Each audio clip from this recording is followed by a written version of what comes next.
एक ऐसी फ्लाइट जिसने उड़ान साल 1955 में भरा और लैंड 1992 में किया। पायलट फ्लाइट को लैंड करवाता है और साल पूछकर दोबारा फ्लाइट के साथ गुम हो जाता है। खुशामदीद फ्रेंड्स मेरे इस YouTube चैनल SH वर्ल्ड में, जहां आज आपको एक सच्ची मिस्टीरियस कहानी फ्लाइट नंबर 914 के बारे में जानने को मिलेगा। आखिर क्या थी फ्लाइट नंबर 914?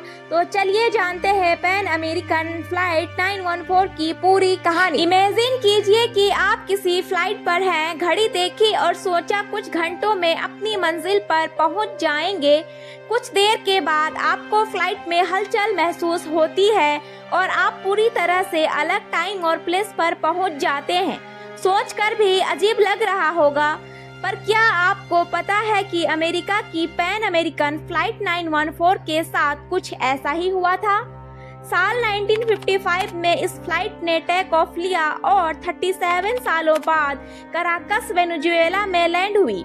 लोग इस घटना से हैरान थे, कुछ लोग तो इसे टाइम ट्रेवल भी कह रहे थे। तो आइए आपको इस दिलचस्प कहानी से रूबरू करवाते हैं।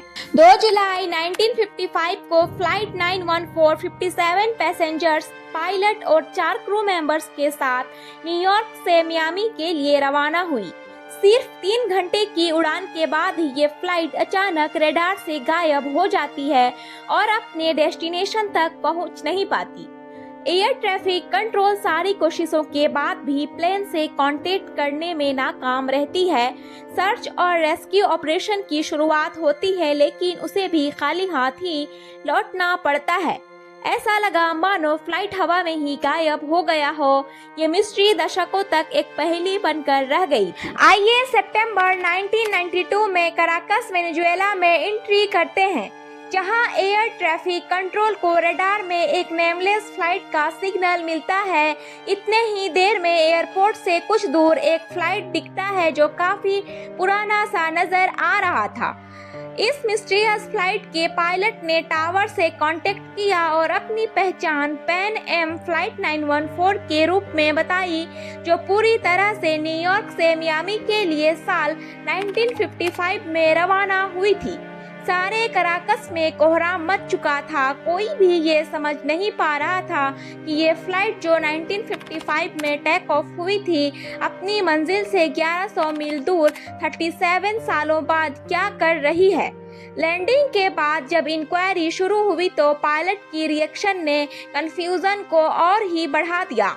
पायलट ने दावा किया कि ये उड़ान 2 जुलाई 1955 को मियामी एयरपोर्ट पर उतरने वाली थी। जैसे ही पायलट को ये पता चलता है कि वह साल 1955 नहीं बल्कि 1992 में है, तो वह फ्लाइट को लेके दोबारा कहीं गुम हो जाता है।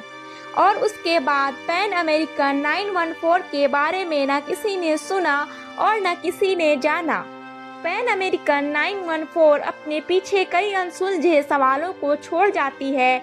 इस एक्सीडेंट ने पूरी दुनिया में कोहराम मचा दिया था।